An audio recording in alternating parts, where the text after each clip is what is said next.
आपके जो भी थे दीपक जी या जो भी, वो इस बात को मानने के लिए तैयार हैं कि ये लड़की उन्हीं की बेटी है? नहीं, वो क्या बोल रहे हैं? उसको तो काम ही वही है, सब लड़कियों की ज़िंदगी बर्बाद करने। मेरे जैसे कितनी लड़कियों की ज़िंदगी बर्बाद किया होगा। और भी लड़कियों के साथ वो उसका आपराधिक इतिहास है थाना में। अच्छा। आपराधिक इतिहास थाना निकाल के नहीं देता है गांधी मैदान थाना। आपको इसके पीछे की क्या वजह लगती है? पुलिस वाले मिले हुए हैं सर, पुलिस वाले मिले हुए हैं।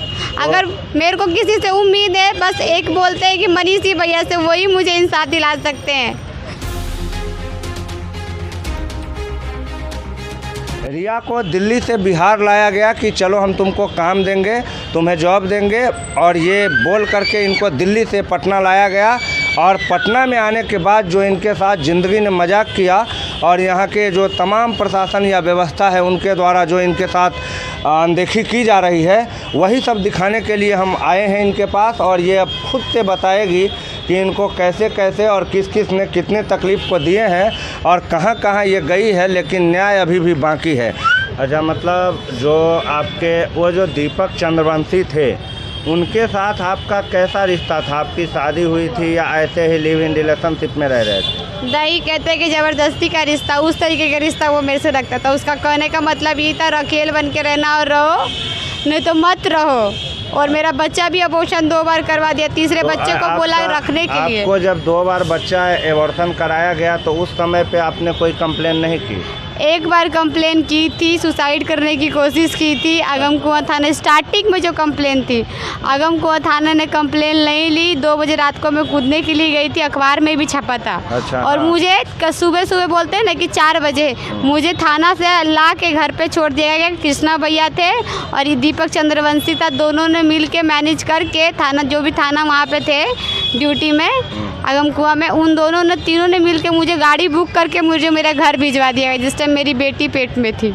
अच्छा अच्छा, तो अभी आप कहाँ रह रहे हैं? मतलब आप कैसे घर में अपना भाड़ा दे करके रह रहे हैं या किसी रिश्तेदार के पास रह रहे हैं? नहीं, मैं अपना भाड़ा दे करके रहती हूँ अभी भी। तो अभी आप काम क्या करते हैं जीवन यापन के लिए? अभी जो करती थी ऑर्केस्ट्रा में काम करती थी, वही रह गया। पढ़ने तो मुझे दिया नहीं आगे, कहीं भी ज़्यादा 10वीं का रिजल्ट सर्टिफिकेट मांगते हैं कि दिखाओ कितना तुम पढ़ी लिखी हो, तो हम क्या काम करेंगे, आप ही बताइए।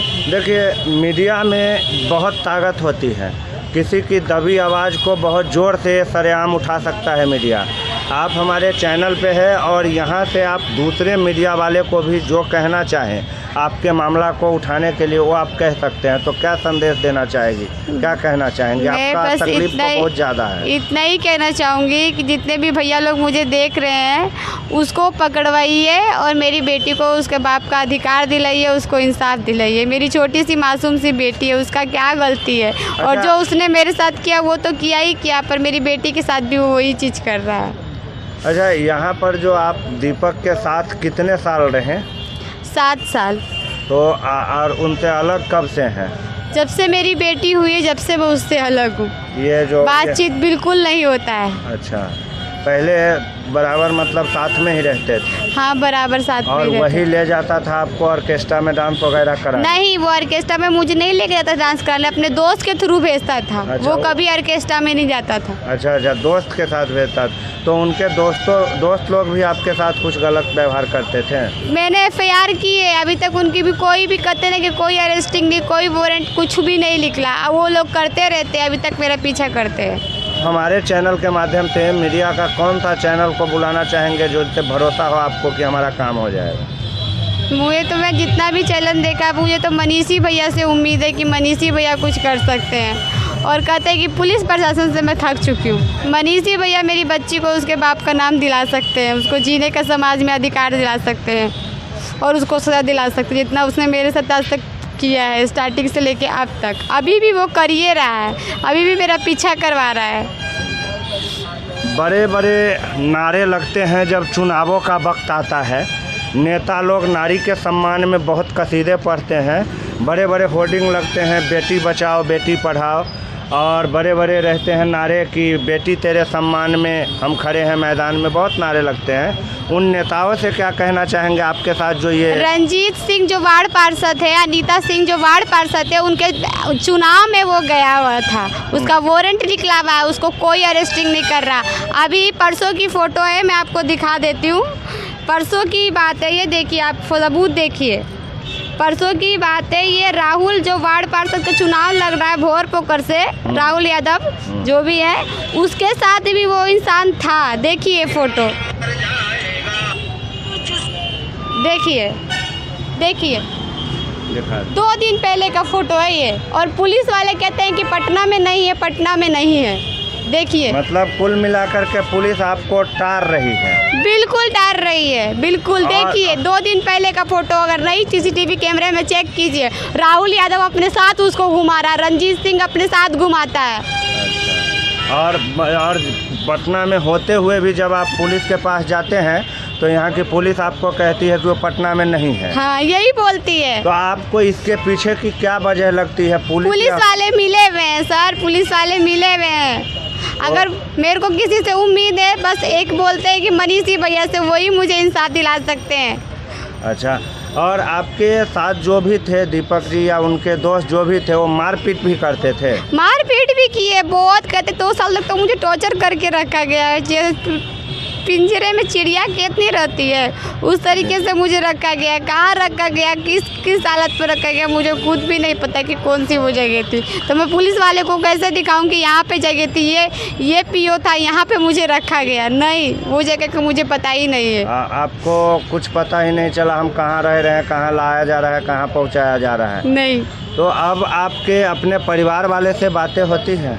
हाँ, जब से मैं बाबू को पेट में लेके दिल्ली गई, उन लोगों ने मुझे दिल्ली रातों रात जो भेज दिया था, केस हो जाने के डर के मारे दिल्ली भेज दिया था, तब से मेरे पेरेंट्स से बातचीत होती है और थोड़ा बहुत मेरे पेरेंट्स सपोर्ट करते हैं। अच्छा, और आपके जो भी थे दीपक जी या जो भी, वो इस बात को मानने के लिए तैयार हैं कि ये लड़की उन्हीं की बेटी है? नहीं। वो क्या बोल रहे हैं? उसको तो काम ही वही है, सब लड़कियों की ज़िंदगी बर्बाद करने। मेरे जैसे कितनी लड़कियों की ज़िंदगी बर्बाद किया होगा। और भी लड़कियों के साथ वो उसका आपराधिक इतिहास है थाना में। अच्छा। आपराधिक इतिहास थाना निकाल के नहीं देता है, गांधी मैदान थाना और अच्छा। कदम कुआं थाना, दोनों में उसका आपराधिक इतिहास। उस पर 22 केस हुए हैं। जो महिला मंच की वीना मैम है, उनने बताया कि उस पर 22 केस हुए हैं, वो आपराधिक है पहले से। और ये महिला आयोग सब जो है, बीना मालवीय जी है या बहुत लोग हैं महिला आयोग में, तो उन लोगों के द्वारा कभी किसी तरह की सहायता की गई है कि नहीं? अभी तक कुछ नहीं की गई है। मैं एक बार गई थी। आपके साथ ये दुर्दशा हो रही है, आपके साथ इतना बड़ा दर्दनाक कांड हो रहा है, ये उनको पता है? हाँ, उनको भी पता है। 2 दिन पहले ही उनके पास गई थी मैं, वहाँ से भी। हाँ, उनके पास, हाँ, उनसे मिली थी, उनको सब चीज़ बताया, डिटेल में लिख के दी थी। बस इतना बोल के छोड़ दिया कि हम देखते हैं। अच्छा। उनने भी कुछ नहीं किया और अभी तक कुछ भी नहीं बोला, बस इतना बोला कि आश्वासन दे दिया कि हाँ हम करते हैं। आप लगभग जनवरी फरवरी से कानूनी कार्रवाई की लड़ाई लड़ रहे हैं, इसी साल जनवरी फरवरी से। आपका जो केस में मैंने डेट देखा था उस हिसाब से बता रहा हूँ।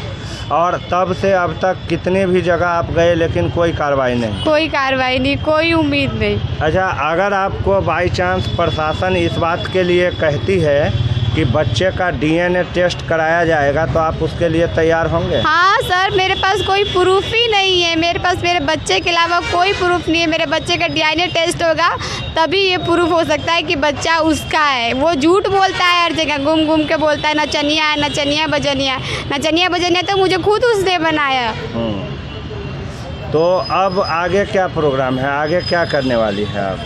सर, मैं कुछ नहीं करने वाली। एक न्यायालय से उम्मीद है और मनीष भैया से उम्मीद है कि भैया आके प्लीज़ मेरी बेटी को उसके बाप का नाम दिलाइए।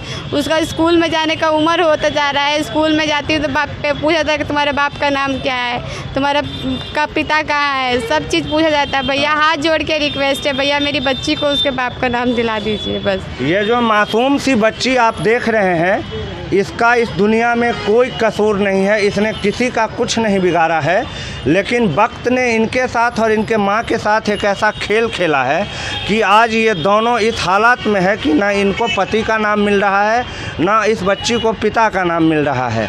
ये जहाँ भी जाती है न्याय की गुहार लगाती है, चाहे वो महिला थाना हो, पुरुष थाना हो या कोई भी जगह हो, यहाँ तक कि महिला आयोग में भी गई तो इन्हें सिर्फ झूठे आश्वासन मिले, इन्हें न्याय कभी नहीं मिला। अब इनका एक ही मांग है या रिक्वेस्ट कहिए, मनीष भैया अगर आप हमारा वीडियो देखेंगे तो इनकी सारी उम्मीदें बस आपसे जुड़ी हुई है कि आप इनको कहीं भी किसी भी तरह से न्याय दिला सकते हैं। तो एक बार कोशिश ज़रूर कीजिएगा, या जितने भी पत्रकार बंधु हैं हमारे साथ, मैं उन लोगों से निवेदन करूंगा कि एक बार ये रिया जो दिल्ली से आकर के पटना में अपना ज़िंदगी नर्क बना चुकी है और नरकों में ज़िंदगी जी रही है, उनको इंसाफ दिलाने के लिए एक बार आप लड़िए और सामने आइए, क्योंकि एक ऐसी लड़की है जिनका हेल्प करने वाला यहाँ पर कोई नहीं है। आम तौर पर कहा जाता है कि अगर गुनहगार आपराधिक छवि का हो और ताकतवर हो तो उसका कानून कुछ नहीं बिगाड़ पाता है, लेकिन ऐसा भी कहा जाता है कि कानून के हाथ बहुत लंबे होते हैं, वो कभी न कभी गुनहगार तक पहुंच ही जाता है। और ये मासूम सी बच्ची अपने बाप के नाम को अब भी तलाश रही है, इन्हें यह हक ज़रूर मिलना चाहिए। साथ में प्रशासन की टीमें और महिला आयोग अगर हमारा वीडियो देखते हों तो मैं उनसे कहना चाहूँगा कि इस तरह की दरिंदगी जो पटना में हो रही है और आपके नाक के नीचे हो रही है और इसे आप मज़ा लेकर देखने दे रहे हैं, ये तमाम इंसानियत के मूल्यों को शर्मसार करने के लिए काफ़ी है। और जो भी लोग इस वीडियो को देखें वो ज़्यादा से ज़्यादा शेयर करें, और जहाँ से भी आपको अप्रोच लगने वाला हो अप्रोच लगा करके रिया को इंसाफ दिलाने का काम करेंगे तो बहुत ही बेहतर होगा। आम तौर पर महिलाओं को भारत में बहुत इज्जत दिया जाता है, नारी को देवी की नज़र से देखा जाता है, लेकिन उसी देश में जिस देश के प्रधानमंत्री नारी शक्ति के लिए तमाम शक्तियों का उपयोग कर रहे हो, नारी को बढ़ावा देने के लिए तमाम वायदे कर रहे हो, उस देश भारत में दिल्ली से एक लड़की को पटना लाया जाता है और पटना में जो उसका दुर्दशा है वो आप इस वीडियो में देख ही चुके हैं, उनके कहानी उनके मुंह से सुन ही चुके हैं। अब इनको किस तरह से हेल्प किया जाना चाहिए, ये काम हम सभ्य समाज का है, और सभ्य समाज जो हमारा है, जो अपनी सभ्यता की पूरी दुनिया में डिगडिगिया पीटता है, उनसे उम्मीद रहेगी कि वो सभ्य समाज इस मजबूर, बेसहारा और पीड़ित लड़की का मदद ज़रूर करे। कम से कम इतना मदद तो इसकी की ही जानी चाहिए ताकि ये भी शांति से इस दुनिया में जी सके। ये ऑर्केस्ट्रा में काम करती है, इसका मतलब ये नहीं है कि ये इंसान नहीं है, ये लोहे की बनी नहीं है, ये भी इंसान है, इसके भी सीने में दिल है, तकलीफ़ है और दर्द है। इन दर्द को मैं इन तमाम समाज के लोगों से आशा करूँगा कि दूर करने की कोशिश की जाए। बने रहिएगा खबर 247 के साथ, तब तक के लिए जय हिंद।